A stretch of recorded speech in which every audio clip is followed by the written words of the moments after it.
SONA, medyo misleading ang mga Hmm. sinabi ng Pangulo. Yun Mm. ang sabi ko, ay, bakit ganon? Hmm. Yun. And Oo. then, because the economy is very important. Yeah. Aside from the economy, you have good governance. Ito Hmm. yung medyo na ano ako na parang, Sir, ang sabi mo, noong 2025 SONA mo, Hmm. mahiya naman kayo at Mm. mananagot. Pero at the end of the day, dun sa kanyang statement, ang tanong ko, okay, sinabi niya yung 2025. So dapat ngayon sa 2026, he elaborated dapat kung ano yung result ng tinatawag mong combating massive corruption in Mm, mm. government. Because to be very frank, Hmm. ang na-mention lang niya is mga kontratista. Hindi niya naiintindihan na ang kontratista ay hindi yun yung big fishes ng massive corruption in government, Mm. ng especially flood control.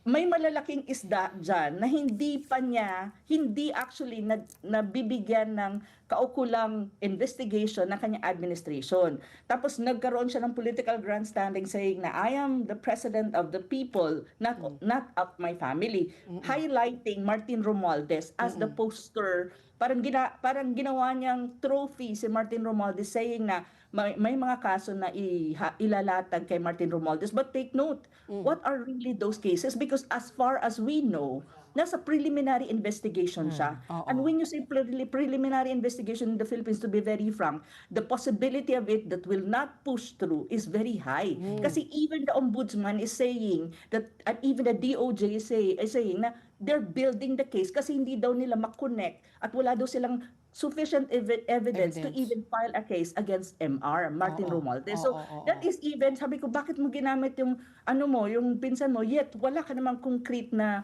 alam mo yun, yung concrete na maipapakita sa buong madlang people na actually mayroon lang ang case against Martin Romualdez. But Martin Romualdez is just one. He Oo. needs to remember that, when you talk about corruption, there's a lot of things that if you really is serious about this, one thing that he needs to understand, ang corruption sa Pilipinas does not operate in a political vacuum. Mm, mm. Mayroon siyang proseso, kung i-analyze mo siya, una, ang budget enacted by an administration dominated by Congress. In a way, the president there's such a thing as command Mm, responsibility. mm. He even had to acknowledge that. Second, ang appropriation mo is signed by the president Yeah. into a law. So, Oo. kung accountability ang pag-uusapan mo, accountable siya din. Oo. The second one is project managed by executive agency. Ang implementation, even ng flood control project, are implemented by the executive level Hmm. because the legislative is just approving the budget or determining the budget of the different sectors or different agency of the executive level. So Mm. that's even his responsibility and his accountability as the executive. Hmm.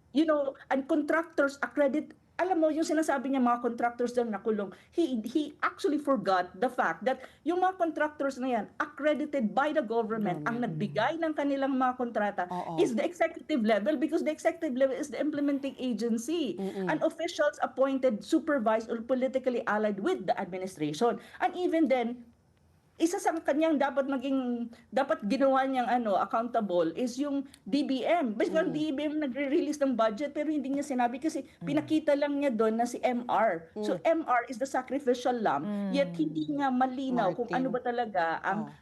kaso na malalatag kay MR. Nauna pa nga nilang kasuhan si Senator Marcoleta when in fact, ang kaso ni Senator Marcoleta is not even sure ang ombudsman kung tama nga ba ang kaso Mm. na nilatag nila kay Senator Marcoleta, and yet Marcoleta is already in prison.